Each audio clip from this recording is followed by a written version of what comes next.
Bapak dan Ibu, Assalamualaikum warahmatullahi wabarakatuh. Pada hari ini kita akan mencoba membahas tentang penelitian, tindakan, bimbingan, dan konseling. Oke. Sebelum kita membahas penelitian, tindakan, bimbingan, dan konseling, saya yakin Ibu Bapak adalah guru-guru yang sudah profesional, yang sudah arang melintang di sekolah dan sudah paham dengan penelitian, tindakan, bimbingan, konseling. Namun, setelah saya membaca tugas Bapak dan Ibu, itu banyak sekali konsep-konsep yang tidak sama di antara kita. Untuk itu, kita samakan dulu konsep-konsep kita, sehingga nanti kita mudah untuk jalan. Saya sebenarnya bisa saja memberi Bapak Ibu nilai yang tinggi, nilai A misalnya, tetapi kan sistem menolak gitu ya, ketika konsep kita itu tidak sama. Nanti sistem yang menolak. Ketika saya memberikan nilai A, ternyata Bapak Ibu tidak membuat bab 4 misalnya, bab 5, tentu itu akan ditolak oleh sistem. Nah, untuk itu ayo kita pahami bersama, kita samakan dulu konsep kita. Bapak Ibu yang saya hormati, apa ciri-ciri PTK itu? PTK itu selalu harus ada action, harus ada tindakan. Jadi ada tindakan-tindakan yang sesuai dengan bidang pelayanan konseling. Itu konsep yang harus kita pakai bersama. Jadi kaitannya selalu dengan bidang layanan konseling. Tindakan yang dilakukan dalam rangka pengembangan profesi kita, yang menjadi tugas pokok kita sebagai guru BK. Ya, jadi nanti guru BK setelah melakukan layanan-layanan konseling, kan banyak layanan yang kita lakukan di sekolah, maka Ibu Bapak akan melihat layanan-layanan Ibu Bapak itu. Jadi PTBK selalu dilakukan dalam konteks layanan, bimbingan, dan konseling. Jadi tidak keluar. Di apapun nanti yang akan dilakukan, siklus-siklus yang akan Ibu Bapak lakukan di dalam proses konseling, selalu dia terkait dengan layanan, bimbingan, dan konseling. Oke, seperti itu. Nah, pertanyaan berikut, dari manakah kita memulai PTBK itu? Apakah dari judul yang akan kita buat dulu, atau yang akan kita buat dulu latar belakang, atau yang akan Anda buat dulu tujuannya, atau yang akan Anda buat dulu manfaat, atau yang akan Anda buat dulu masalah?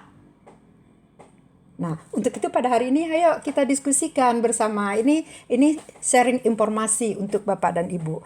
Nah, Bapak dan Ibu, syarat-syarat membuat atau merumuskan judul itu, pertama Ibu Bapak mengidentifikasi dulu masalah-masalah atau penyakit. Saya baca salah satu judul yang diberikan oleh Pak Aifi. Nanti judul mungkin besok lusa bisa judul dari Bu Desi, judul dari Bu Khairia, judul yang lain-lain ya. Pada hari ini saya membaca penelitiannya yang diusulkan oleh Pak Aifi Ahmadi. Pak Aifi memiliki judul, ayo kita pahami bersama, judulnya adalah upaya meningkatkan pemahaman perencanaan karir siswa melalui teknik kolaboratif learning pada siswa. Jadi dia mau meningkatkan pemahaman perencanaan karir melalui teknik kolaboratif learning. Nah, pertanyaan saya, mana konselingnya? Tadi kan dia berada dalam kawasan layanan, bimbingan, konseling. Nanti kita lihat bersama. Jadi, syarat merumuskan judul itu, pertama kita mengidentifikasi masalah atau penyakitnya. Nah, penyakitnya di sini apa ini sebenarnya? Berarti penyakitnya itu adalah Y, variabel Y. Di variabel yang mau kita tingkatkan. Pak Aifi, apa ya variabel yang mau ditingkatkan oleh Pak Aifi? Adalah pemahaman perencanaan karir siswa. Mungkin Pak Aifi sudah melakukan layanan bimbingan konseling di sekolahnya.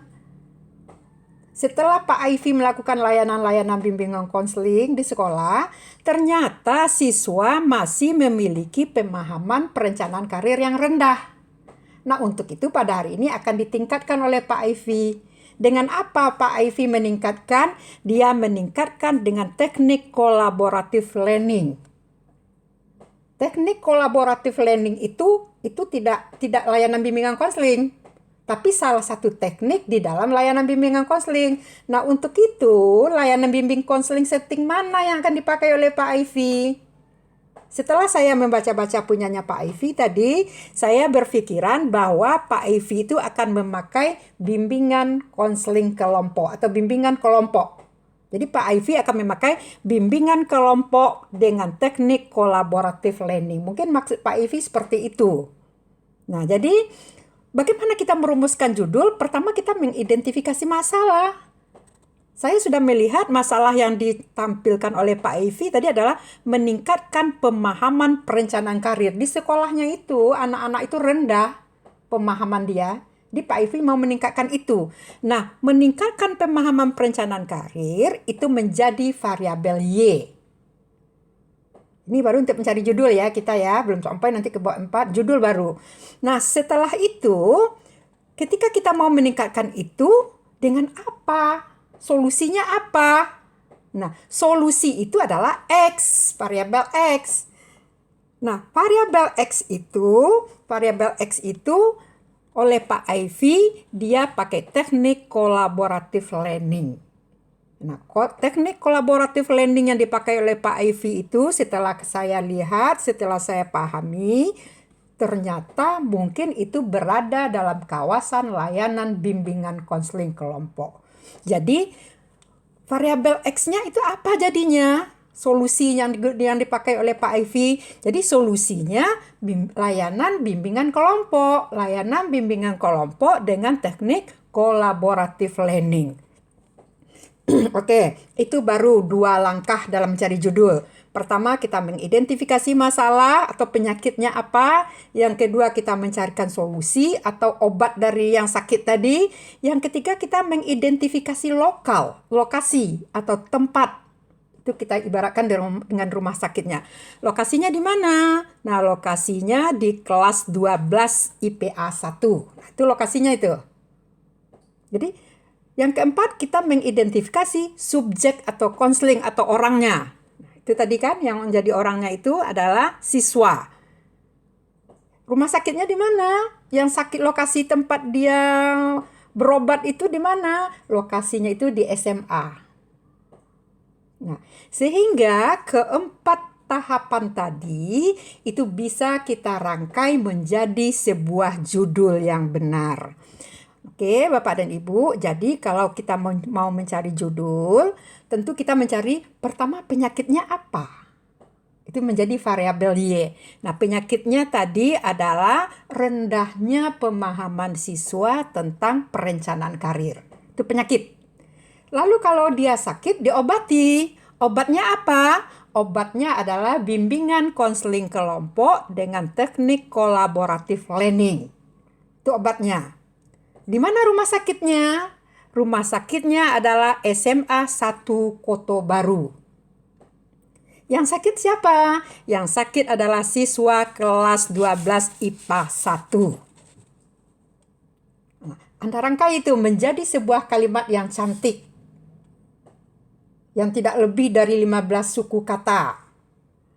Sehingga dia bisa meningkatkan pemahaman perencanaan karir siswa meningkatkan pemahaman perencanaan karir siswa melalui teknik kolaboratif learning siswa kelas 12 IPA 1 di SMA Koto Baru.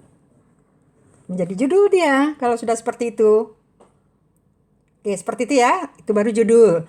Nah, langkah berikut ini menjadi langkah awal dalam penelitian adalah menentukan masalah pokok. Nah, apa yang menjadi masalah pokoknya? Masalah pokoknya adalah rendahnya pemahaman perencanaan karir siswa. Itu yang diteliti oleh Pak Ivy. Jadi rendahnya pemahaman perencanaan karir siswa itu menjadi masalah pokok dalam penelitian. Nah, masalah pokok yang itu langsung menjadi sebuah variabel, yaitu variabel Y. Nah, masalah pokoknya rendahnya pemahaman siswa tentang perencanaan karir. Variabel terikatnya menjadi pemahaman perencanaan karir siswa. Nah, jadi langkah awal ini nanti yang akan ditulis di dalam latar belakang. Bu Desi, semuanya Pak Abib yang akan ditulis. Jadi yang akan ditulis itu adalah, jadi latar belakang penelitian Anda di pendahuluan itu, Anda akan berbicara tentang rendahnya pemahaman perencanaan karir. Kenapa rendah? Apa yang menyebabkan rendah? Apa yang akan dilakukan supaya dia meningkat? Nah, itu menjadi pembahasan Anda. Itu menjadi langkah awal. Nah, kenapa dia rendah perencanaan karirnya? Mungkin karena belum dilakukan bimbingan konseling kelompok yang X tadi. Bimbingan konseling kelompok yang mana? Bimbingan konseling kelompok melalui teknik kolaboratif learning. Nah, selama ini guru-guru BK di sekolah baru menggunakan bimbingan kelompok biasa. Jadi di siklus 1 kan seperti itu. Guru-guru baru melakukan bimbingan kelompok biasa. Sehingga ketika bimbingan kelompok biasa dilakukan, siswa tetap pemahaman perencanaan karirnya masih rendah. Sekarang guru BK yang kreatif itu, guru BK yang aktif itu, dia akan mencari cara-cara kreatif untuk meningkatkan supaya pemahaman perencanaan karir itu meningkat. Nah, pemahaman perencanaan karir itu meningkat, dia cari bermacam-macam teknik yang bisa membuat siswa lebih paham tentang rencana karir. Nah, Pak Ivy pada hari ini dia mengambil teknik kolaboratif learning. Kenapa Pak Ivy mengambil teknik kolaboratif learning? Itu dijelaskannya di dalam latar belakang. Kenapa dia tidak ngambil kontekstual? Kenapa dia tidak mengambil yang lain-lain? Kan ada 101 teknik-teknik di dalam pembelajaran yang kreatif. Kenapa kok dia mengambil collaborative learning? Nah, itu dijelaskan ya. Apa keunggulan collaborative learning itu? Itu semuanya ada di latar belakang atau di pendahuluan. Oke, Bapak dan Ibu. Nah, sekarang kan kita sudah tahu ya judul persoalan di sekolah itu yang akan ditulis oleh Pak Ivy. Dia sudah tahu apa yang akan dia tulis. Yang akan ditulis oleh Pak Ivy itu adalah pemahaman perencanaan karir siswa yang rendah. Nah, untuk meningkatkan supaya pemahaman karirnya itu bagus, dia menggunakan bimbingan konseling kelompok dengan teknik kolaboratif learning. Nah, tentu ada tahapan-tahapan dalam melakukan, ya, ada tahapan-tahapan. Apa tahapan-tahapan yang dilakukan? Pertama, planning. Kita melakukan sebuah perencanaan. Kalau sudah kita melakukan planning, kalau sudah kita rencanakan, tentu setelah itu adalah actingnya. Bagaimana kita melaksanakannya? Jadi ini menjadi siklus ya. Pertama planning, yang kedua acting, yang ketiga observing, dan yang keempat reflecting. Jadi pertama itu kita merencanakan dulu. Nanti perencanaan itu nanti akan dimasukkan oleh Pak Ivy ke dalam RPL-nya nanti. Oke? RPL itu nanti akan menjadi lampiran. Nah, setelah dia melakukan planning, perencanaan, maka akan dilakukan acting. Bagaimana dia bisa melaksanakan? Setelah dia melaksanakan, tentu itu diobservasi. Meningkat enggak pemahaman karir siswa?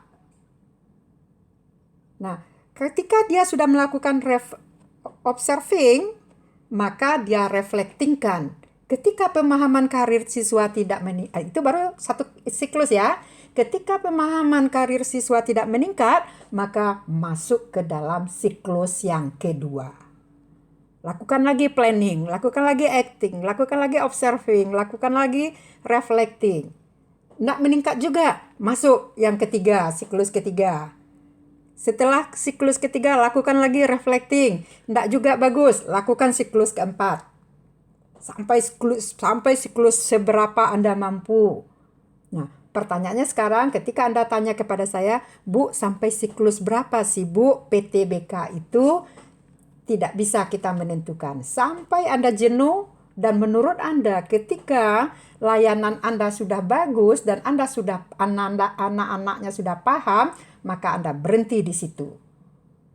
Ya, jadi siklus itu yang pasti siklusnya harus lebih dari satu. Yang namanya siklus saja kalau satu itu bukan siklus. Minimal 2. Boleh 3, 4, 5, 6, boleh.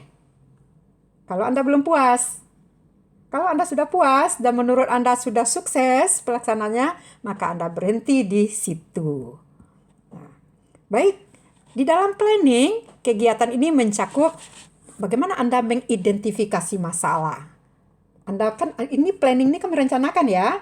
Jadi merencanakan di dalam RPL Anda itu nanti akan ada bagaimana Anda mengidentifikasi masalah, bagaimana Anda menganalisis penyebab masalah, dan bagaimana Anda mengembangkan bentuk pemecahan masalah. Itu semuanya ada di dalam planning. Pengembangan pemecahan masalah di dalam PTBK itu, perencanaan itu, Anda mulai dari menyusun rencana tindakan. Jadi Anda buat sebuah skenario pelayanan konseling. Kan itu di dalam RPL itu ya. Jadi semuanya dimasukkan dalam RPL. Jadi dalam RPL itu ada skenario bagaimana Anda melakukan pelayanan konseling. Pelayanan konseling yang Pak Ivy buat tadi. Pelayanan konseling yang reflektif, apa tadi? Yang kolaboratif learning. Itu apanya dalam RPL-nya rencananya itu. Jadi Pak Ivy itu menjelaskan bagaimana sih bentuknya skenario pelayanan bimbingan konseling kelompok melalui kolaboratif learning. Kemudian di dalam planning tadi, dalam RPL Anda ada media, bagaimana Anda mengembangkan materi, bagaimana Anda mengembangkan topik-topik, bagaimana Anda menyusun instrumen evaluasi dan simulasi rencana tindakan, semuanya ada di dalam planning. Itu isi RPL.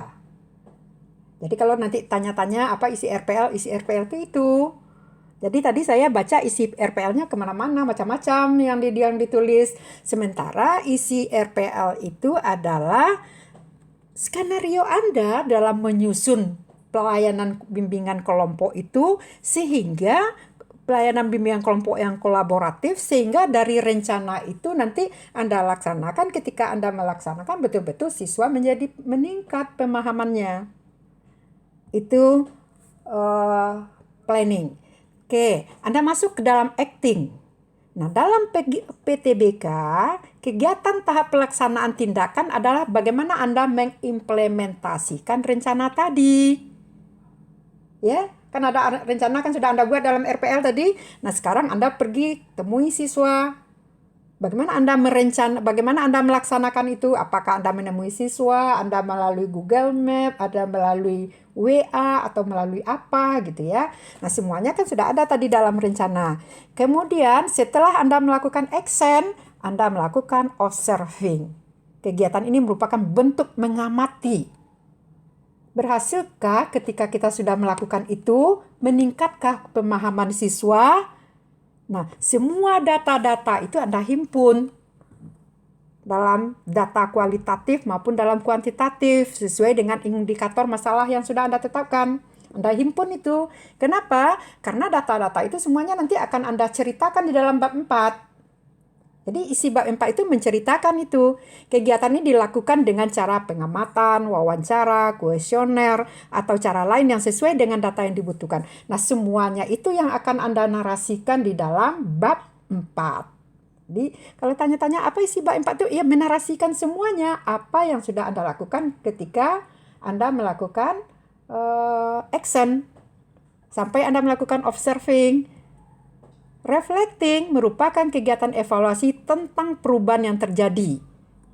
Nah, itu nanti bisa dalam pembahasan Anda lakukan. Apa yang sudah terjadi, perubahan apa? Kalau tadi pemahaman siswa jelek tentang perencanaan karir, setelah Anda lakukan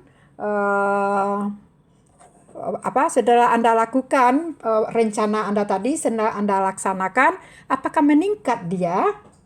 Apakah meningkat pemahaman karir siswa dengan memakai teknik kolaboratif learning tadi? Nah, itu yang kita sebut dengan reflecting.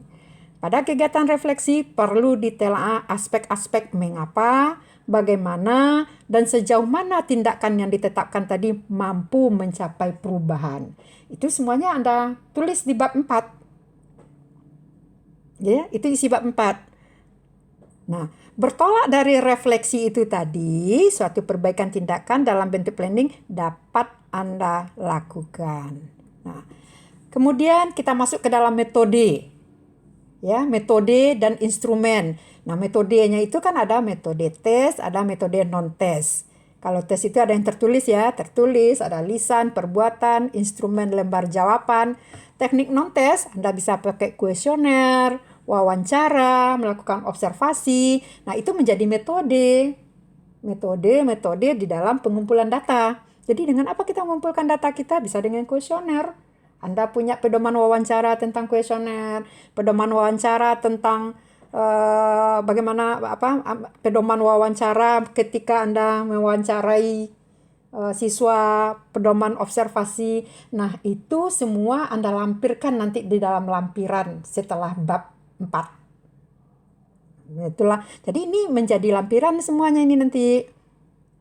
Nah, bagaimana membuat pelaporan? Laporan itu sebenarnya 3 saja isinya. Pembuka, bagian isi, bagian penunjang. Nah, bagian pembuka itu apa saja itu?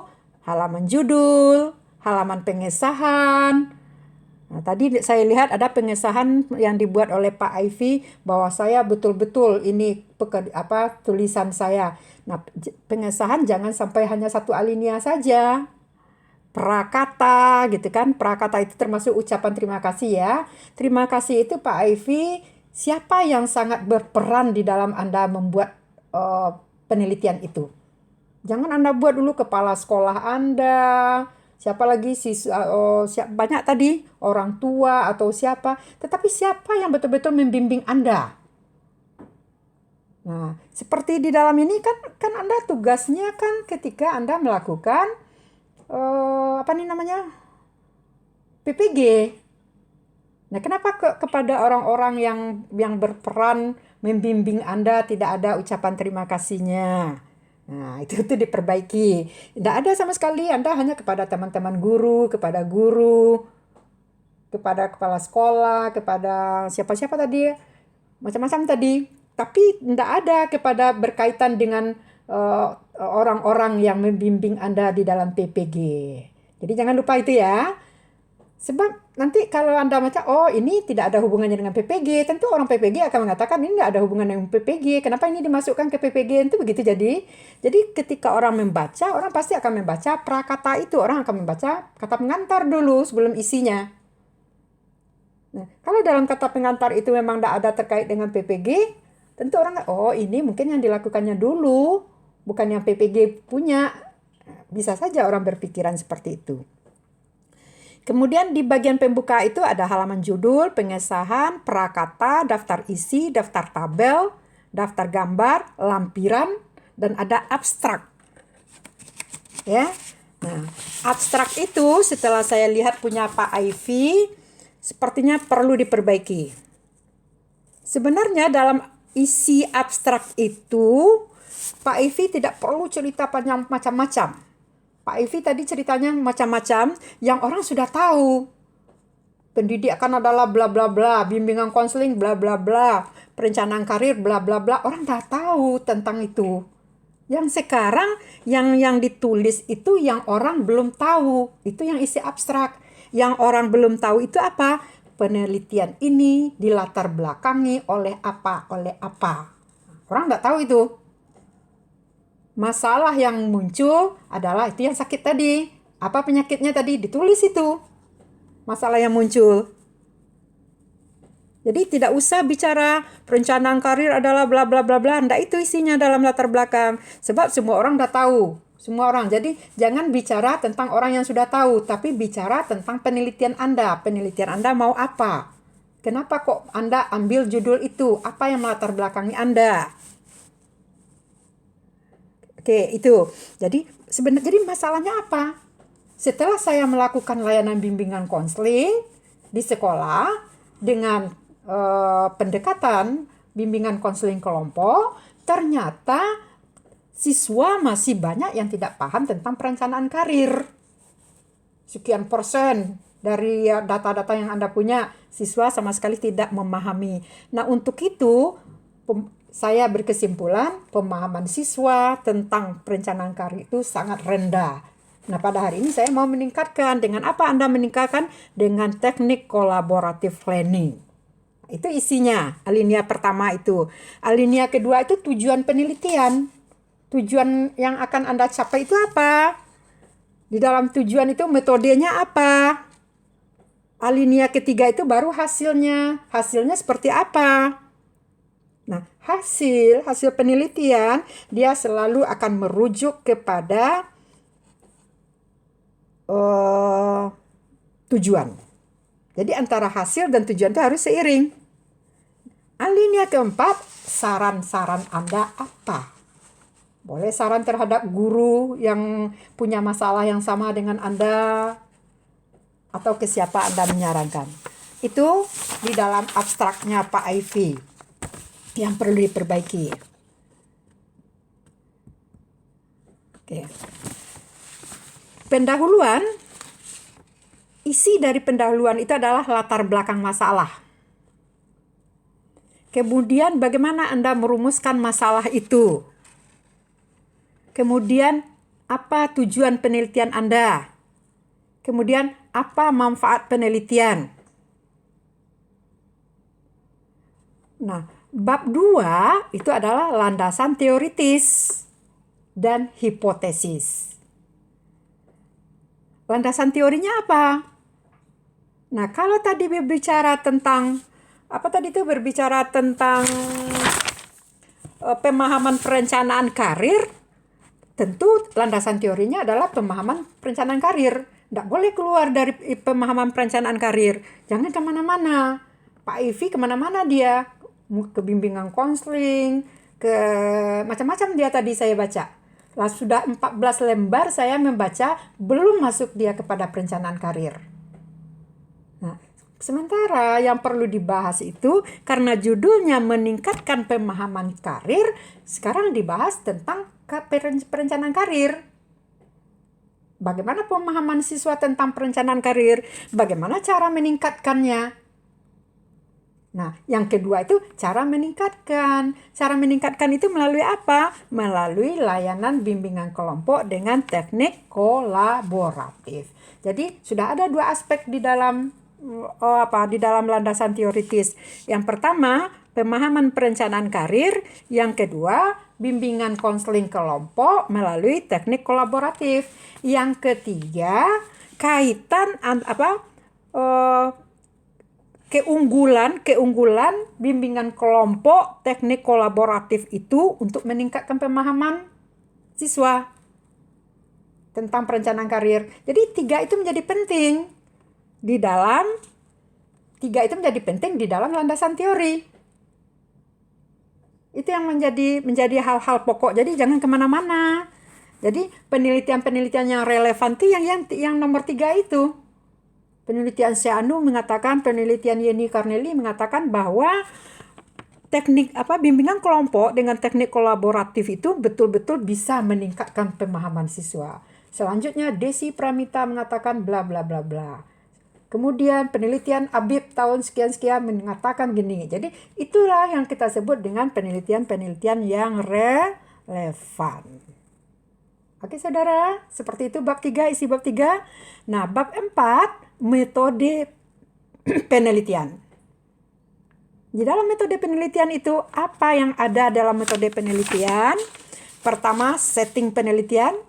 Yang kedua, subjek penelitian. Yang ketiga, sumber data. Yang keempat, teknik dan alat pengumpul data. Yang kelima, validasi data. Yang keenam, analisis data. Yang ketujuh, indikator kinerja. Yang kedelapan, prosedur penelitian. Tuh. Kemudian, tadi Pak Arief juga banyak berbicara tentang bab 4. Bab 4 itu menjadi hasil penelitian dan pembahasan. Jadi itu judul besar dalam bab 4. Hasil penelitian dan pembahasan. Apa itu yang akan kita tulis? Anda akan mendeskripsikan kondisi awal. Kondisi sebelum Anda melakukan kondisi awal ketika Anda melakukan bimbingan kelompok biasa. Ketika Anda melakukan bimbingan kelompok biasa, ternyata pemahaman siswa menjadi rendah. Nah, itu Anda deskripsikan, Anda tulis dengan kalimat sendiri. Jadi tidak perlu panjang-panjang menulisnya, jadi dinarasikan dengan kalimat kita. Jadi itu isi kondisi awal. Anda deskripsikan apa yang terjadi di sekolah Anda ketika baru dilakukan bimbingan kelompok biasa. Nah, kemudian deskripsi siklus pertama. Karena kondisi awal tadi pemahaman siswa rendah tentang perencanaan karir, maka Anda melakukan memadukan bimbingan kelompok biasa dengan teknik kolaboratif learning. Kemudian Anda mendeskripsikan lagi siklus kedua. Kalau ada siklus ketiga, keempat, dan seterusnya. Bab 5 isinya penutup. Penutup itu kesimpulan, rekomendasi Anda, dan saran.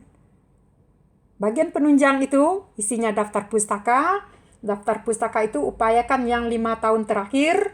Jadi jangan dipakai yang tahun-tahun lama ya, yang tahun 2000, tahun 2001. Nah, itu sudah sangat lama itu ya. Pakai yang terbaru, pakai jurnal-jurnal terbaru. Kemudian lampiran-lampiran itu yang saya sebut tadi, lampiran-lampiran yang perlu Anda buat itu seperti lampiran datanya, bagaimana melakukan observasi, kisi-kisi penelitian. Nah, seperti itu.